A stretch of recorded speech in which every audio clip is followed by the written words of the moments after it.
Timesheet for workers. In this video, we will look at how to set up and use the timesheet module. This video should be watched by field workers who need to submit a timesheet for each pay period. We have a separate video for admins who will be processing timesheets, approving leave, or processing payroll, as these options will be a little different. There are two options for adding time to your timesheet. These options are set in the iTrade Pro app, so let's take a look. Option 1 is to simply add time on your jobs at the charges page in the job while the job is running on your device. Any time charges added here will be included as a charge on the job and will be displayed on your timesheet.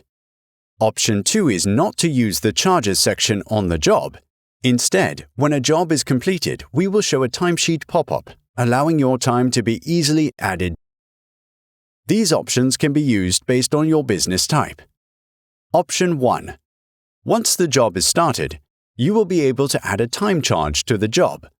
Go to Charges, then select Add Time. If you are adding time to a project with multiple schedules, you will also need to select the schedule first. Then we will show you all time items listed in your time database. Depending on how these are set up, the hours applied to the timesheet can come in 3 different categories, which allow for different pay rates. Example: normal, after hours, or call-out rates. For more information on these different charge rates, please watch our materials video. We will select a normal charge category. Once we have selected the correct time charge, we will automatically select the worker that's logged in.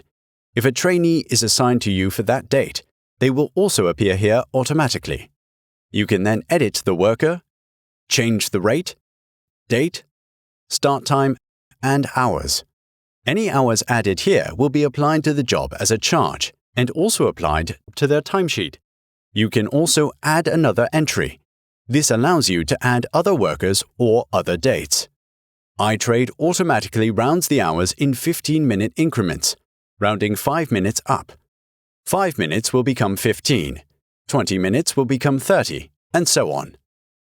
Once we have added the information required, click Save. We can now finish the visit as required. Once the visit has been finished, the information entered will populate your timesheet. Option 2.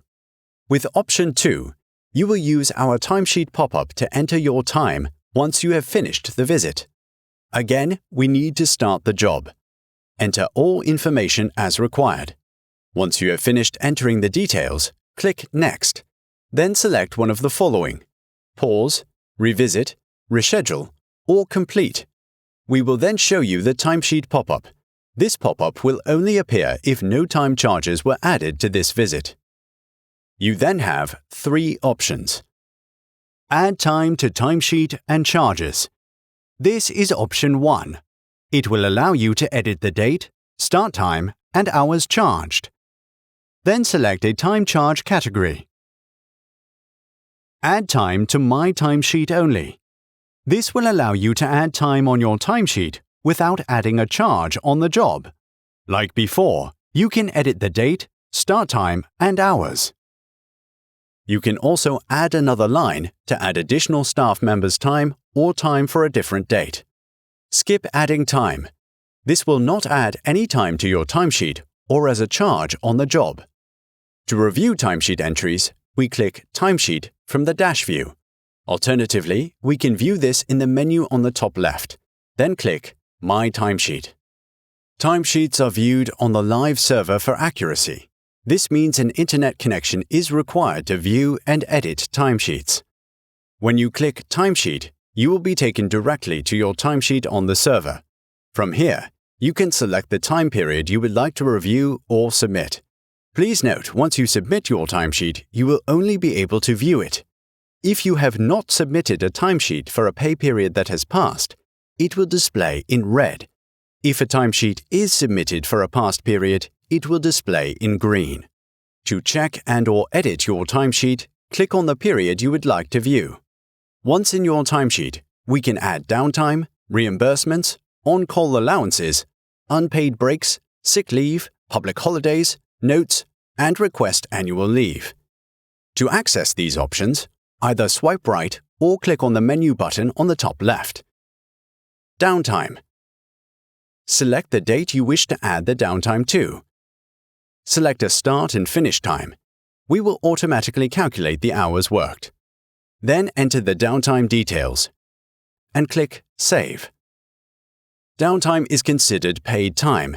Please use unpaid breaks to record any unpaid time if required. Reimbursements.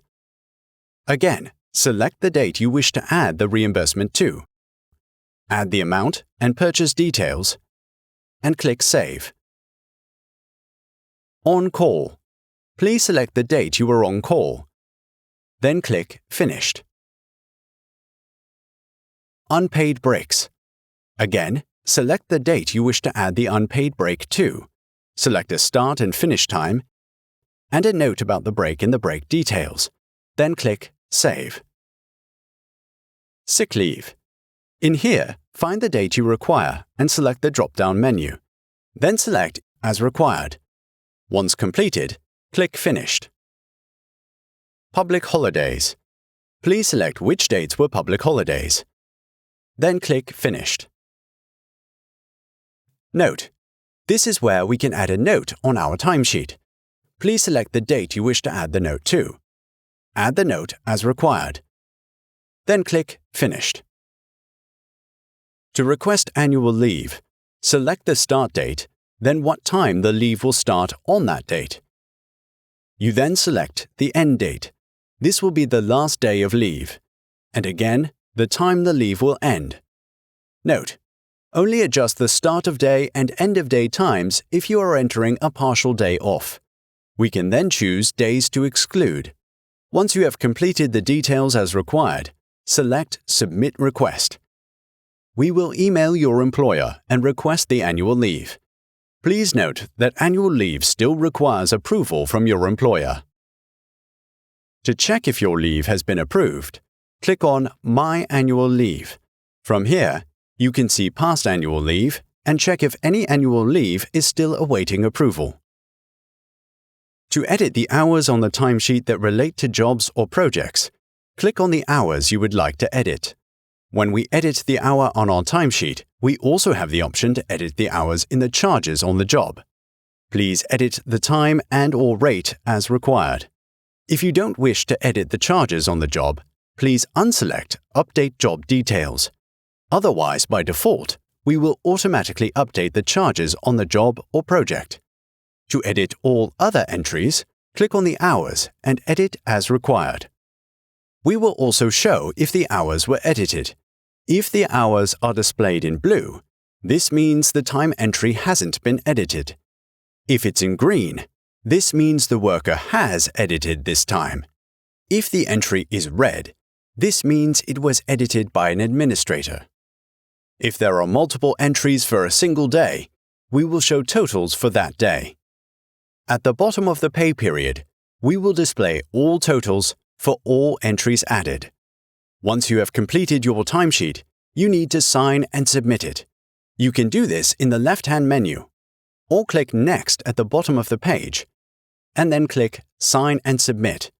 You will be required to sign and agree to the conditions before submitting. Please note a timesheet can't be edited by a worker once submitted.